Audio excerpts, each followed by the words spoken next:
ओंकारेश्वर भगवान शिवाच्या 12 ज्योतिर्लिंगांपैकी एक पवित्र स्थान जे स्थित आहे मध्य प्रदेशातील खंडवा जिल्ह्यामध्ये नर्मदा नदीच्या काठावर। हे एक बेट आहे ज्याला मांधाता शिवपुरी बेट असेही म्हणतात आणि त्याचा आकार ओम सारखा आहे। हे स्थान राजा मांधाता यांच्या तपश्चर्येमुळे प्रसिद्ध आहे, ज्यांच्यावर भगवान भोलेनाथांनी ज्योतिर्लिंगाच्या रूपात कृपा केली होती। 3 मध्य ज्योतिर्लिंग म्हणजेच या ज्योतिर्लिंगांमध्ये स्वयं ब्रह्मा, विष्णू आणि महेश यांचे वास्तव्य आहे। ज्याप्रमाणे आपण आरती करतो, प्रण अक्षर के मध्य, ओम अक्षर के मध्य, यह तीनों एका जय शिव ओंकार। प्राचीन काळापासून अखंड दीप प्रज्वलित असणारा तसेच बाबा भोलेनाथांचा विश्राम स्थान असणारा हा ज्योतिर्लिंग अर्थात ओंकारेश्वर जितका सुंदर तितकाच रहस्यमयी आहे। या ज्योतिर्लिंगाची संपूर्ण वैशिष्ट्ये आपण या ब्लॉगमध्ये जाणून घेण्याचा प्रयत्न करणार आहोत।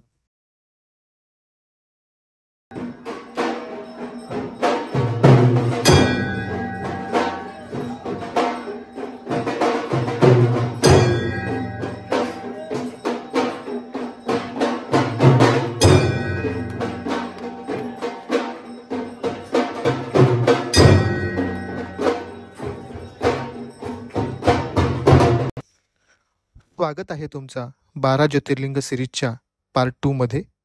मागच्या पार्ट 1 अर्थात भाग 1 मध्ये आपण उज्जैन विषयीची संपूर्ण माहिती पाहिली आहे। तुम्ही जर पाहिली नसेल तर चॅनलवर व्हिडिओ आहे, तुम्ही नक्की बघा। आज आपण चाललो आहोत ओंकारेश्वर ज्योतिर्लिंग या ठिकाणी। तर उज्जैन ते ओंकारेश्वर हे अंतर आहे 147 किलोमीटर। या व्हिडिओमध्ये तुम्ही ओंकारेश्वरला कसे पोहोचाल, तसेच रस्त्यामध्ये तुम्हाला काय बघता येईल व खाण्याची ठिकाणे कोणती असतील व तेथे गेल्यावर काय फिराल, खर्च किती येईल याची संपूर्ण माहिती देण्याचा प्रयत्न केला। उज्जैन ते ओंकारेश्वर जाण्यासाठी आम्ही टवेरा गाडी बुक केलेली आहे आणि त्यासाठी आम्हाला 3000 रुपये कॉस्ट पडलेली आहे। आम्ही ठीक 7 वाजता उज्जैनवरून निघालेलो आहोत। तसेच तुम्ही जर ओंकारेश्वरला जात असाल तर इंदोरवरून सुद्धा बसची व्यवस्था आहे। 140 रुपये तिकीट आहे ओंकारेश्वरसाठी। तसेच तुम्ही प्रायव्हेट गाडी करून 1200 ते 1500 रुपयांमध्ये ओंकारेश्वर पोहोचू शकता। प्रवासाचा आनंद घेत आम्ही सुंदर घाटातून जात आहोत। तेवढ्यात आम्हाला या ठिकाणी कळालं की रस्त्यामध्ये जवळच 8 ते 10 किलोमीटर अंतरावर एक सुंदर मंदिर आहे। शनी मंदिर तथा नवग्रह मंदिर असं त्याला। नवग्रह मंदिर हे नवग्रहांना समर्पित एक प्रमुख हिंदू मंदिर आहे। तुम्ही ओंकारेश्वरला जात असाल तर रस्त्यामध्ये हे अतिशय सुंदर मंदिर आहे। हे मंदिर हिंदूंच्या धार्मिक आणि सांस्कृतिक वारशाचा एक महत्त्वाचा भाग आहे। या मंदिरामध्ये नवग्रहांना विशेषतः शनिदेवाला तथा तुम्ही जर आतमध्ये पाहाल शूटिंग अलाउड नाही आहे, परंतु आतमध्ये गेल्यानंतर संपूर्ण 9 ग्रह कशा पद्धतीने ते संपूर्ण या दर्शन अतिशय सुंदररित्या या मंदिरामध्ये देखील। तर आता आपण आलेलो आहोत नवग्रह मंदिर या ठिकाणी। तुम्हाला इंदोर ते ओंकारेश्वर या मार्गावर हे मंदिर आहे। या ठिकाणी अशी आख्यायिका आहे की विश्वातील सर्वात मोठं वास्तुविशारदातील मंदिर। आतमध्ये गेल्यानंतर फोटो किंवा शूटिंग अलाउड नाहीये, तर तुम्ही पाहू शकता अतिशय सुंदर मंदिर या ठिकाणी निर्माण केलेलं आहे। जर तुम्ही ओंकारेश्वरला जात असाल नक्की भेट द्या आणि अनुभूती घ्या या सर्व मंदिराची। इंदोर ते ओंकारेश्वर हा रस्ता सिंगल आहे आणि प्रवासाचा कंटाळा घालवण्यासाठी आम्हाला उसाचा चरखा या ठिकाणी दिसलेला आहे। तेथे थांबून उसाचा रस घेण्याचा आनंद घेत आहोत। अप्रतिम अशी उसाच्या रसाची चव आहे, खूप सुंदर। जर तुम्ही ओंकारेश्वरला जात असाल तर थकवा घालवण्यासाठी तुम्ही या ठिकाणी थांबा आणि उसाच्या रस्त्याचा आनंद घ्या.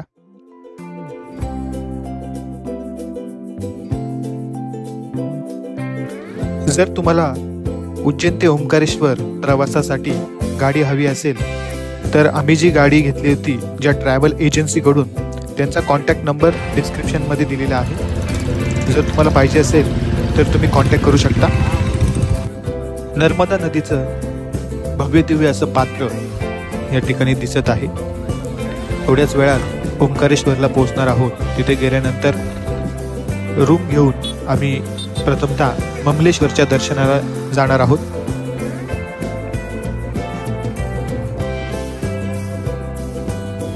ममलेश्वर मंदिराच्या बाजूलाच आम्ही रूम घेतली आहे, शेगाव संस्थानच्या बाजूला. 1200 रुपये 8 लोकांसाठी.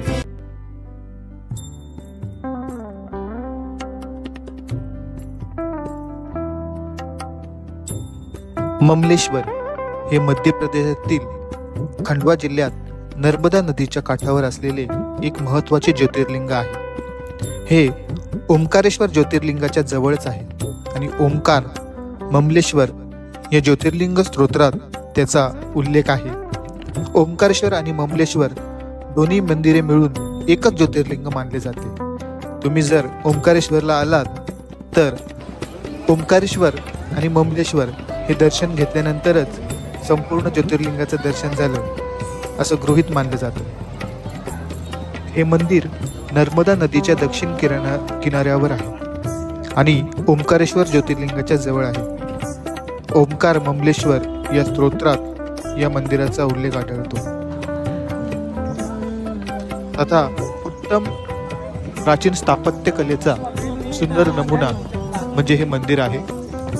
याची भव्य दिव्यता जितकी सुंदर आहे तितकाच आतला गाभारा देखील सुंदर आहे. आपण दर्शनासाठी जात आहोत. आज गर्दी कमी आहे त्यामुळे दर्शन लाईनही मोकळी आहे.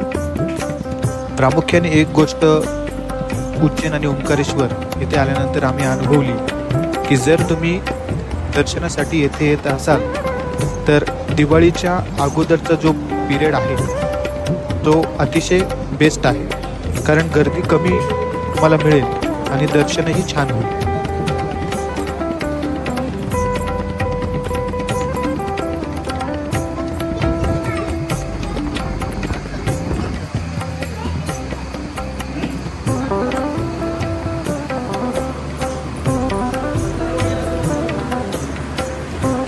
दर्शन करून झाल्यानंतर खालच्या बाजूने अर्थात डाव्या बाजूने सरळ खाली उतरून आम्ही चाललेलो आहोत ओंकारेश्वराच्या दर्शनासाठी.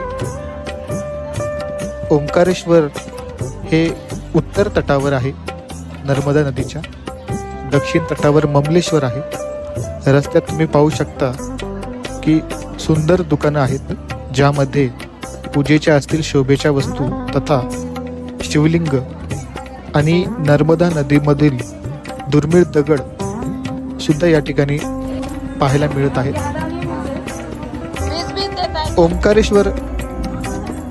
ओंकारेश्वरच्या त्या तटावर जाण्यासाठी तुम्हाला 2 पर्याय आहेत. एक आहे ओव्हरब्रिज आहे जिथून तुम्ही चालत जाऊ शकता आणि दुसरा पर्याय अर्थात बोटिंगनी तुम्ही जाऊ शकता. तर आमचा बोटिंगनी जाण्याचा विचार आहे. पाहूयात बोटिंगचे किती चार्जेस आहेत. खाली उतरताच समोर एक दृश्य दिसलं जे डोळ्यांना अतिशय सुखावं आहे आणि ते दृश्य अर्थात महादेवाचं ओंकारेश्वराचं मंदिर. या ठिकाणी मॅगी आणि चहाचा आस्वाद घेण्यासाठी थांबलेलो आहोत. तर इथे आल्यानंतर आम्हाला कळलं की बोटिंगनी उत्तर तटावर अर्थात त्या बाजूला जाणंच योग्य आहे.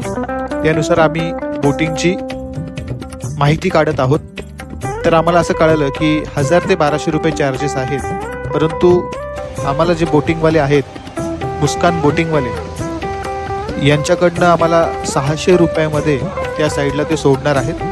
तर आम्ही त्यांना फायनल करून चहाचा आनंद घेतल्यानंतर लगेच निघालेलो आहोत.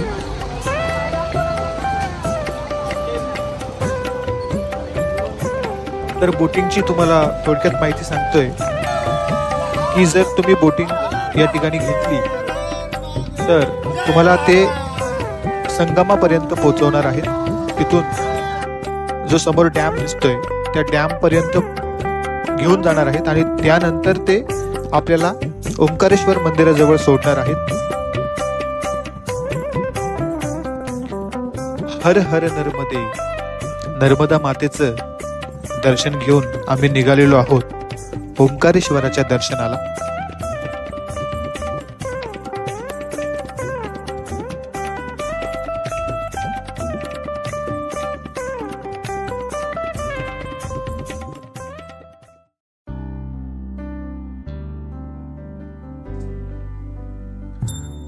नर्मदा ही मध्य भारतातील एक प्रमुख नदी आहे जी मध्य प्रदेशातील अमरकंटक येथून उगम पावते आणि सुमारे 1312 किलोमीटरचा प्रवास करून खंबातच्या आखातात अर्थात अरबी समुद्राला मिळते. ही नदी उत्तर आणि दक्षिण भारतामध्ये एक पारंपरिक सीमा म्हणून ओळखली जाते.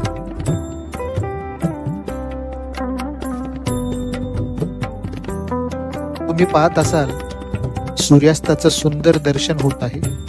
सूर्य अस्ताला जात आहे आणि आम्ही ओंकारेश्वराच्या दर्शनाला जात आहोत. हे दृश्य खरंच सुखावं आहे. तसेच इतकं आनंदी वातावरण आहे आणि समोरचे दृश्य पहा. एक साधू मुनिवर एकटाच या पर्वतावर बसलेला आहे.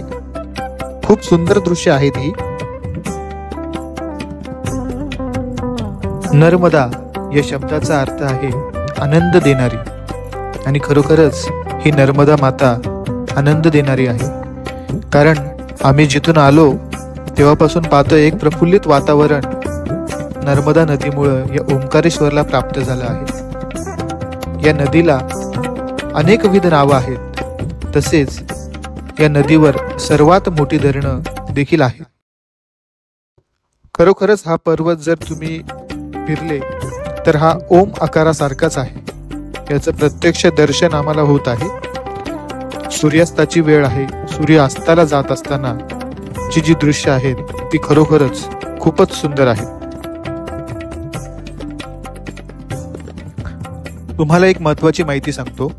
जर तुम्ही बोटिंगच्या माध्यमातून ओंकारेश्वरच्या त्या बाजूला जाणार असाल तर कृपया त्याला सांगा की आम्हाला पूर्ण प्रदक्षिणा मारायचे. कारण इतर जे बोटिंगवाले आहेत ते तुम्हाला पूर्ण ठिकाणी घेऊन जाणार नाही. तर ही दक्षता घ्या आणि बोटिंगवाल्याला सांगा की आम्हाला पूर्ण प्रदक्षिणा मारा. बोटिंगचा छान आनंद घेत आम्ही पोहोचलेलो आहोत किनाऱ्यावर. जर तुम्ही ओंकारेश्वरच्या दर्शनाला त्या तटावर असाल तर आवर्जून विनंती आहे की तुम्ही बोटिंगच्या साहाय्यानेच या बाजूला या. काही पायऱ्या वर चढून आल्यानंतर तुम्हाला बाबा ओंकारेश्वराचं सुंदर मंदिर दिसेल. हर हर. जर तुम्ही मंदिर पाहत असाल तर हे एक अनोखे मंदिर आहे जे 60 प्रचंड मोठे खांबांवर उभे आहे आणि याचा प्रत्येक स्तंभ 14 फूट उंच आहे. ओंकार म्हणजे ब्रह्मरूप. संपूर्ण विश्वाचा आत्मा असणारा ईश्वर म्हणजे ओंकारेश्वर. ओंकारेश्वर शिवलिंग गोलाकार अंडाकृती आकाराचे एका खडकाच्या रूपात आहे ज्यावर सतत पाणी दिले जाते. दूध, दही आणि नर्मदेच्या पाण्याने 3 वेळा अभिषेक केला जातो. या ज्योतिर्लिंगाची स्वतःमध्ये एक वेगळी प्रतिमा आहे. जसे मजले वर चढत आहोत तशी उत्सुकता वाढत आहे दर्शनाची. परंतु एक गोष्ट प्रामुख्याने या ठिकाणी सांगावी लागेल की आतलं जे मंदिर आहे ते खूप सुंदर आहे. इथे एकच म्हणता येईल, तुझ्या सावलीखाली जो वाटतो तोच अमृताचा एक थेंब पितो. जो सर्व काही महादेवावर सोडतो तोच त्याच्या आयुष्यात अभिमानाने जगतो.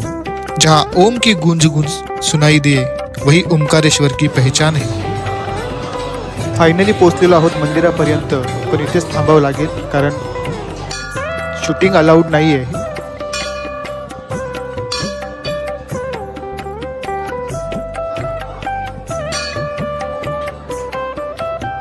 नर्मदा आणि कावेरी या दोन्ही नद्यांच्या संगमामुळे जे द्वीप तयार झालेले आहे त्या द्वीपावर 7 किलोमीटरची नर्मदा परिक्रमा मार्ग आहे। हा जो पर्वत आहे तो स्वतः ओम आकारावर स्थित आहे। पूर्ण 12 ज्योतिर्लिंगामध्ये शयन आरती होते, परंतु बाबा भोलेनाथांचा विश्राम ओंकारेश्वरला आहे। त्यासाठी या ज्योतिर्लिंगच्या गाभारात झोका, पाळणा आणि चौपट असे खेळ यांची व्यवस्था होते। बाबा भोलेनाथ या ठिकाणी विश्राम घेतल्यानंतर उज्जैनला पहाटे भस्म आरतीसाठी जातात असं प्रमाण आहे। दर्शन अगदी छान झालं, कारण गर्दी देखील कमी होती। मन प्रसन्न झालं। ज्या उद्देशाने येथे आलो तो सफल झाला। हर हर महादेव, जय शिव ओंकारा। खरोखरच किती सुंदरता आहे या ठिकाणी। नर्मदेच्या तटावर बसल्यानंतर सायंकाळची ही दृश्य अतिशय सुंदर आहे। असं वाटतं की येथेच बसून हा क्षण डोळ्यांमध्ये कायम असाच राहावा।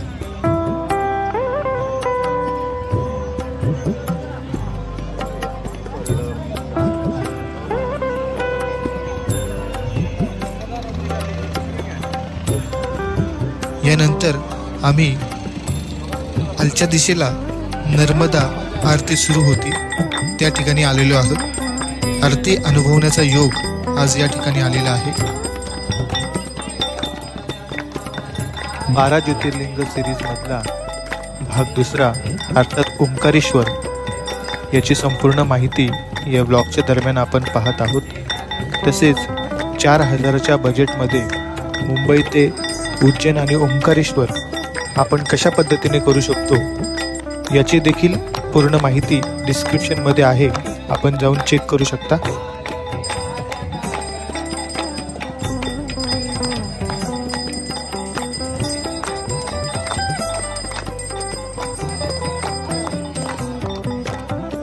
ओंकारेश्वर वरून माघारी परत येताना ओव्हरब्रिज वरून येताना ओंकारेश्वराचा सौंदर्य पाहत रूमच्या दिशेने आलो।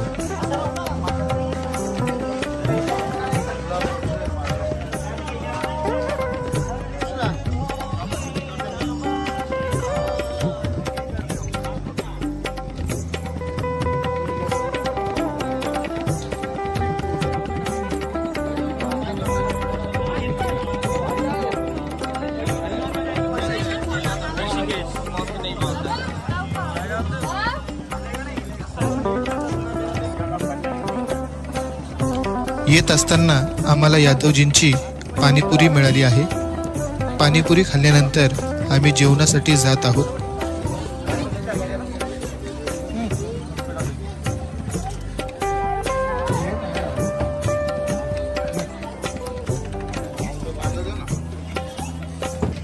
समोरचं जे बोर्ड आहे ते शेगाव संस्थान ओंकारेश्वरचं आहे।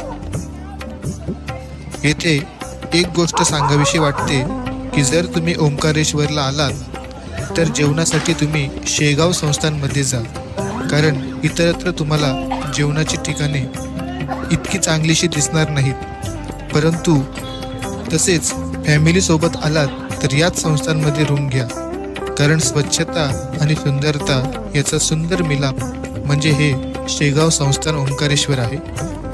ही व्हिडिओ जास्त लांब व्हायला नको म्हणून संक्षिप्त दाखवत आहोत। पूर्ण व्हिडिओ शेगाव संस्थान ओंकारेश्वरची संपूर्ण माहिती ती पुढच्या व्हिडिओमध्ये आहे, तुम्ही नक्की जाऊन बघा।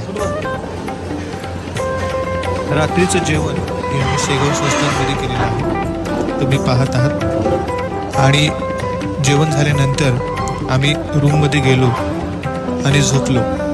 सकाळी पुनश्च एकदा शेगाव संस्थानचं दर्शन घेतलं, शेगावचे गजानन महाराजांचं दर्शन घेतलं आणि त्यानंतर नाश्ता करून परतीच्या प्रवासाला निघालो। मित्रांनो, 4000च्या बजेटमध्ये आपण 2 दिवस कशा पद्धतीने उज्जैन आणि ओंकारेश्वर ही ज्योतिर्लिंग कव्हर केली। असं नाही की बजेट कमी म्हणून आपण खूप काटकसरीने वागलो, तर पाहिजे तिथे खर्च केलेला आहे।